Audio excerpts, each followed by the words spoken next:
Sejam bem-vindos ao curso Master em Coluna Cervical. Nessa segunda aula nós vamos abordar a anatomia muscular e as dores miofaciais. Eu sou o Gudson Queiroz, eu sou fisioterapeuta, doutorando em fisioterapia pela Northeastern University e especialista em membro superior pela Universidade Federal de São Paulo.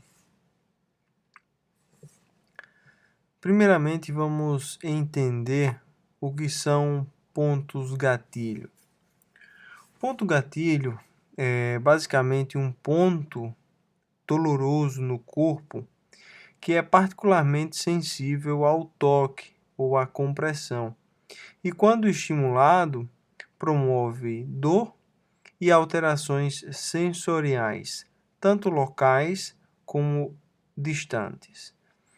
Acredita-se que o ponto gatilho seja iniciado por uma alteração muscular ou por uma alteração do conjunto de tecidos conjuntivos ao redor desse músculo, que estabelece um feedback positivo com o sistema nervoso central, resultando em algumas alterações, tanto sensoriais como motoras, como autonômicas. E qual a origem desses pontos gatilhos? Como se formam os pontos gatilhos? Nós sabemos que músculos que apresentam pontos gatilhos, eles demonstram um encurtamento regional dos sarcômeros, o que vai gerar o que chamamos de taut bands, ou seja, para uma tradução ao pé da letra, seria bandas tensas no interior do músculo, bandas patológicas, que nada mais são do que aumentos de volume no local do ponto gatilho em forma de uma faixa tensa e, entre aspas, contraturada. Os sarcômeros no local afetado, comumente conhecido como nó de contração, ficam hipercontraídos, enquanto que os sarcômeros remanescentes da fibra muscular envolvida vão ficar um pouco mais alongados do que o normal para compensar o comprimento perdido dos sarcômeros encurtados. Existe uma estrutura microscópica conhecida como conectina, que é uma molécula semelhante a uma mola que mantém as moléculas de miosina no lugar, bem posicionadas. E devido à natureza dessa conectina, os sarcômeros que estão patologicamente contraídos tenderiam a ficar presos nessa posição de encurtamento.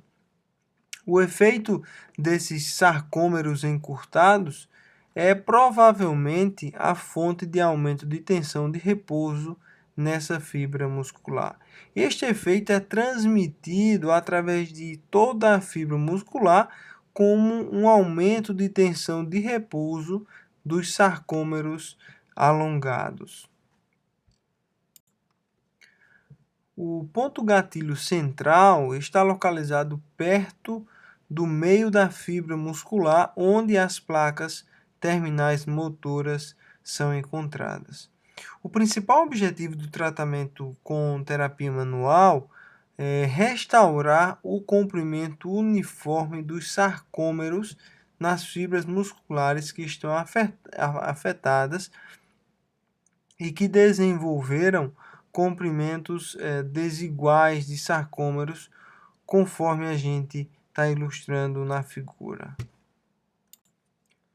O principal objetivo do tratamento com terapia manual é basicamente restaurar o comprimento uniforme dos sarcômeros nas fibras musculares que foram afetadas e que desenvolveram comprimentos desiguais de sarcômeros.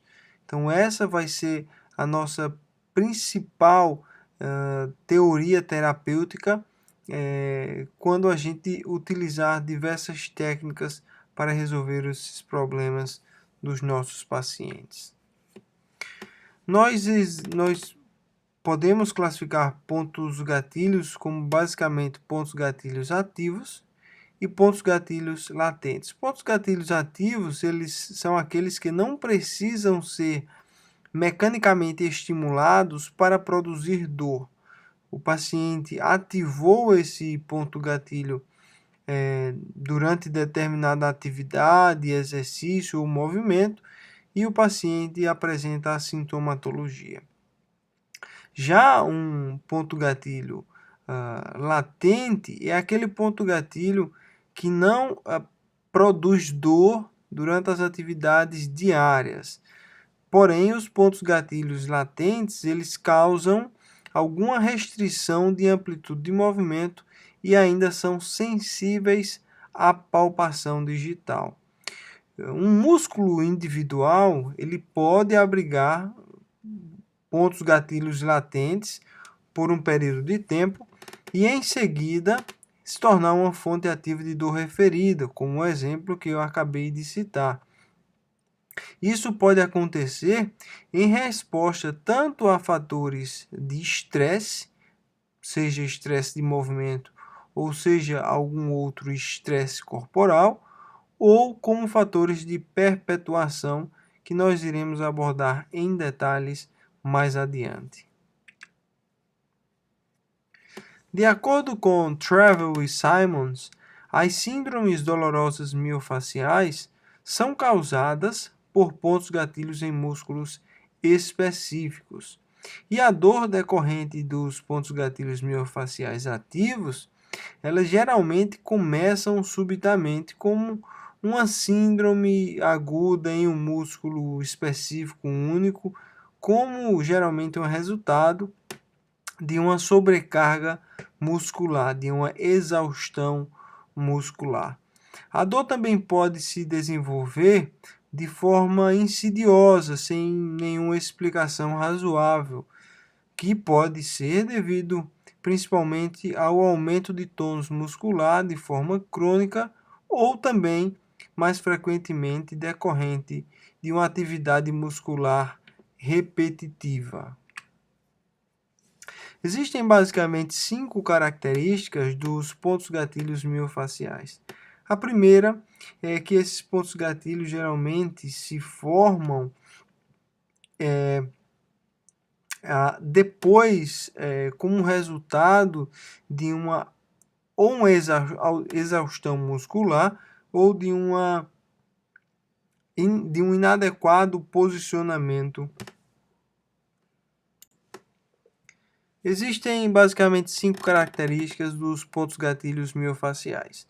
O primeiro é a história do início da dor, estando fortemente relacionada a músculos. Isso a gente vai colher durante nossa história clínica. Às vezes o paciente fala que dormiu em uma posição inadequada no sofá, com uma almofada alta. Isso fala para a gente que esse posicionamento fez com que houvesse alguma alteração de encurtamento de fibras que pode ter causado um aumento de tensão, que pode ter levado ao encurtamento de sarcômero.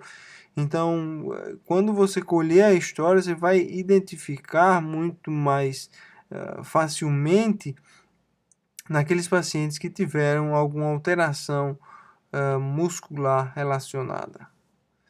Volta. Existem basicamente 5 características dos pontos gatilhos miofaciais. A primeira a gente encontra durante a colheita da história do paciente. O paciente vai falar que geralmente houve algum evento atraumático, mais muscular, que fez com que desencadeasse essa dor.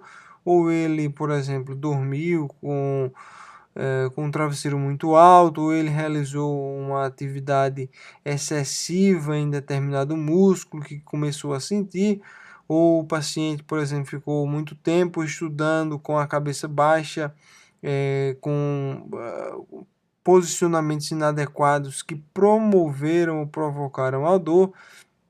Então, essa já é uma boa pista para entendermos essa primeira característica dos pontos de dor. Ela geralmente, essa característica que está fortemente relacionada aos músculos, geralmente se relaciona com um encurtamento muscular prolongado que vai agravar a dor, bem como a sobrecarga ou uma contração sustentada de músculos envolvidos naquela atividade. A segunda característica é a sensibilidade dolorosa e reprodutível que ocorre no músculo do ponto gatilho. Então, se a gente tocar nesse músculo, a gente vai conseguir reproduzir essa dor do ponto gatilho em regiões específicas de acordo com o mapa que nós vamos aprender um pouquinho mais adiante. Terceira característica é que a dor é reproduzida tanto localmente como à distância através da estimulação mecânica. Isso se refere à projeção de dor e à alteração de sensibilidade em um padrão bastante característico de cada músculo e que reproduz, em parte, a queixa do paciente. É importante frisar que os padrões de dor referida são diferentes daqueles padrões esperados com base na inervação da raiz nervosa, ou seja, aqueles dermátomos que nós utilizamos para uma compressão nervosa, seja de radiculopatia ou uma compressão de nervo mediano, de nervo ulnar, elas não se encaixam nesse padrão de ponto gatilho, porque as teorias fisiológicas são totalmente distintas. A quarta característica é que durante a palpação do ponto gatilho, nós iremos observar um enrijecimento, uma faixa tensa no músculo e um ponto gatilho central nesses músculos que estão sensíveis. E a quinta característica é que quando nós estimulamos o ponto gatilho através de tanto da palpação digital como da penetração de agulha no dry needling, a gente consegue observar um pequeno espasmo local na banda tensa do músculo estimulado. Isso confirma que realmente o paciente tem um ponto gatilho. E essas duas últimas características, elas são completamente objetivas, e a resposta de contração é um sinal que a gente chama de sinal patognomônico de um ponto gatilho, ou seja, só um ponto gatilho vai apresentar esse espasmo local da banda de tensão. Então, se a gente tocar em um ponto gatilho, a gente observar esse espasmo local da banda tensa ou do taut bands, realmente a gente está diante de um ponto gatilho e, aplicadas as técnicas de forma apropriada, o problema pode ser facilmente resolvido. É importante notar que, devido à ausência de estudos laboratoriais para o diagnóstico dos pontos gatilhos, enfatiza bastante a importância de procurar os pontos gatilhos miofaciais e também de saber identificá-los pela história e pelo exame físico. Então, essa é uma habilidade que o fisioterapeuta deve dominar para que seja realizado o diagnóstico apropriado. Na presença de fatores de perpetuação severos e, se não tratada, uma síndrome de dor miofacial aguda, ela pode se tornar uma síndrome de dor miofacial crônica, e aí um pouco mais desafiador de tratar. Fatores mecânicos ou fatores sistêmicos de perpetuação da dor vão aumentar bastante a suscetibilidade dos músculos em ativar pontos gatilho. A gravidade da dor também vai aumentar gradualmente e vai haver uma menor atividade muscular necessária para produzir a dor. Então, o paciente que sentia uma dor durante uma atividade exacerbada de determinados músculos, quando essa síndrome de dor miofascial se torna crônica, pequenas atividades musculares já são capazes de produzir a dor. E alguns fatores sistêmicos vão aumentar também a suscetibilidade de todos os músculos ao desenvolvimento dos pontos gatilho. E músculos adicionais também podem desenvolver padrões adicionais de dor referida. A incapacidade do paciente vai aumentar progressivamente se o paciente não for tratado de forma aguda. O diagnóstico da síndrome de dor miofascial é muito negligenciada e, consequentemente, é muito maltratada.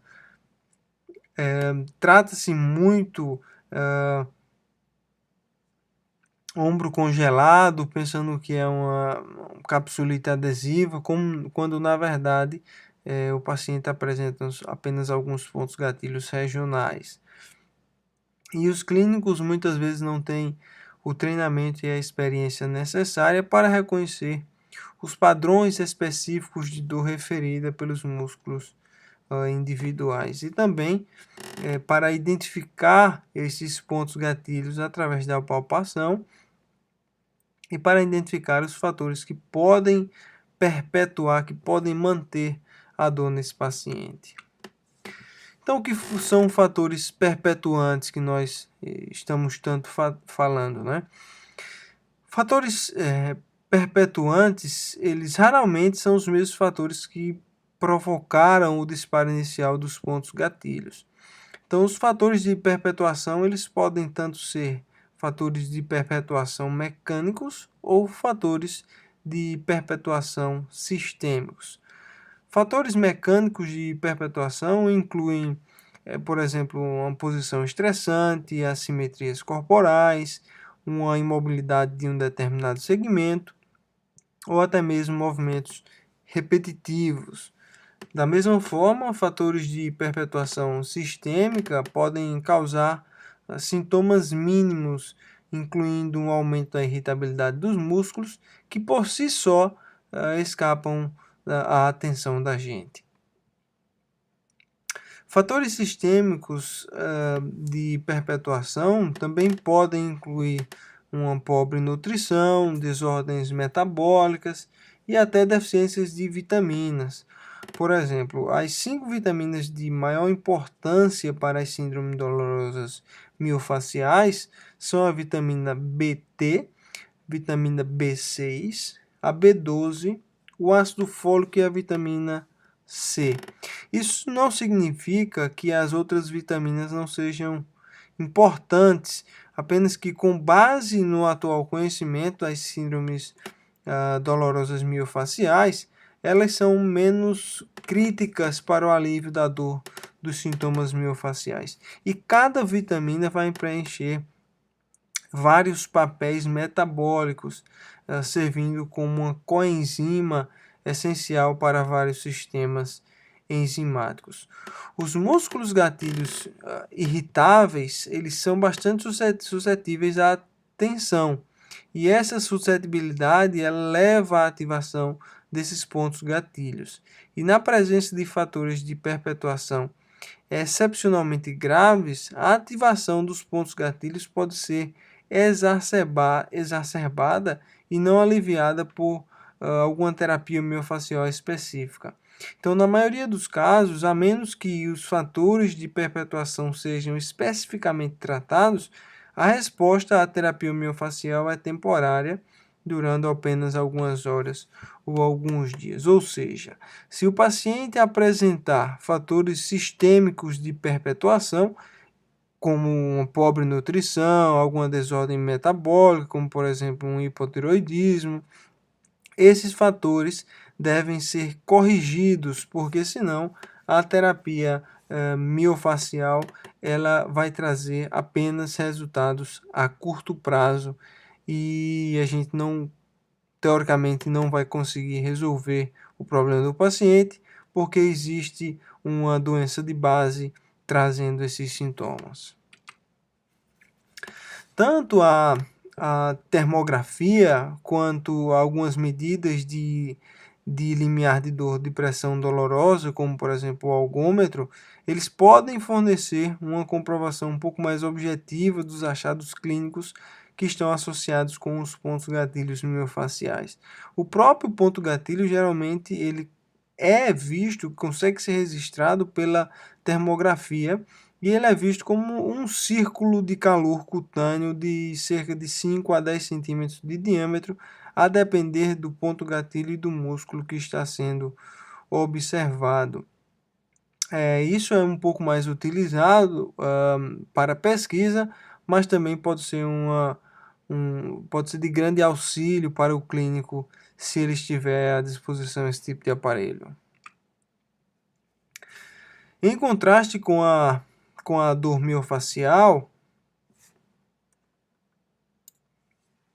e como diferenciar dor miofascial de fibromialgia? Em contraste com a dor miofascial, a fibromialgia primária inclui os pontos gatilhos que também são sensíveis à pressão, mas não parecem surgir nos mesmos mecanismos fisiológicos de retroalimentação positiva que os pontos gatilhos convencionais. Em vez disso, os pontos gatilhos da fibromialgia parecem ser primariamente de origem sensorial. Eles têm um limiar um pouco mais baixo para a dor do que outras áreas do corpo e parecem ser característicos de certos indivíduos que podem estar predispostos à fibromialgia, embora eles podem estar livres dos sintomas. Então, a fibromialgia e a síndrome de dor miofascial são duas síndromes clínicas distintas, diferentes, que se assemelham diagnosticamente, mas as etiologias são bastante diferentes, bastante distintas. É importante que se note isso.